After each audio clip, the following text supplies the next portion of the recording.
Good morning, SCA family. Mr. Elzinga here. Wow, we are in our final week of September already. My goodness, things are rolling right along. The school year is going just fantastic. I have a few short announcements this morning, and then we'll turn it over to Mr. Maxwell for a devotional. This Wednesday, September 30th, is Orange Shirt Day. The annual Orange Shirt Day continues the global conversation on all aspects of residential schools. It's an opportunity to create meaningful discussion about the effects of residential schools and the legacy that they have left behind. Why September 30th? September 30th falls during the time of year where Indigenous children were taken from their homes and put into residential schools.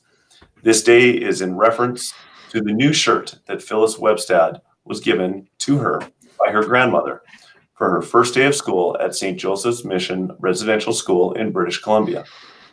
When Phyllis got to school, they took away her clothes, including her new shirt. It was never returned. To Phyllis, the color orange has always reminded her of her experiences at residential school. And as she has said, how my feelings didn't matter, how no one cared, and I felt like I was worth nothing. All of us little children were crying, and no one cared. The message that Phyllis wants to pass on Orange Shirt Day and every day is that every child matters. Orange Shirt Day was started by Phyllis to educate people about residential schools and to include the fight against racism and bullying. So, wear an orange shirt on Wednesday and help contribute, even in a little way, to end racism and bullying. I have two other dates that I just want to remind you about this morning. October 8, parent-teacher interviews. More information on booking interview slots will be coming out later this week via email. And October 19 at 7 p.m., that is our annual awards night. We will celebrate the accomplishments of our students from last year on that night. Celebration will be done virtually, but mark your calendars for this important event. That is all for me today. Have a great week. Keep up the great work, keeping our schools safe. And over to you, Mr. Maxwell. Good day, SCA. Hope you're having a good day. Hey, I was talking to one of you the other day, and you said to me, Pastor Jordy, I'm trying a 30-day experiment. And I said, what's that? I said, you said that I'm reading my Bible. I'm going to try and read my Bible every day for 30 days. I said, good for you. I started thinking about that. Like, there's good stuff in there. I said to them, keep on it. You're going to hear from God himself. You're going to be encouraged and you're going to be stronger. And that got me thinking on something else. I remember a sermon by Stephen Furtick from Elevation Church.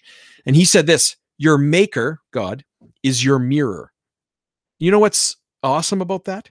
You're his. That's a beautiful thing. You're his. He wants to use you. He wants to use you to reflect himself to the world. I wonder if you've ever thought about that. So he's going to allow some stuff, though. He's going to allow some giants maybe in front of you. He's going to allow some giants maybe inside of you. David was good at killing giants, right? As long as they were standing in front of him.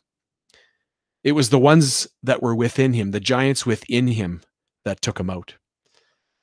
Some of you know that our giants, sometimes they're short-term, sometimes they're long-term. If you go to the wrong mirror, you're always going to feel small. Those giants are going to be huge. If you learn how to get into the Word of God and believe the promise that he speaks over your life, what he says about you, you're going to win. You're going to win. You're not going to win if you look into the mirror of, say, Instagram. It's only going to show you what you're not.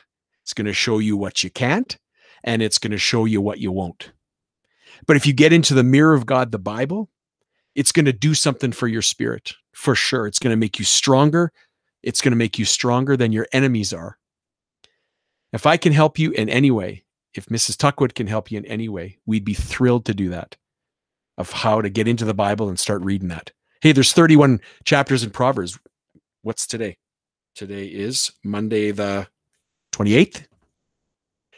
Maybe read Proverbs 28 today, Joshua chapter 1 says, meditate on the Bible, observe what's written, and you shall make your way prosperous.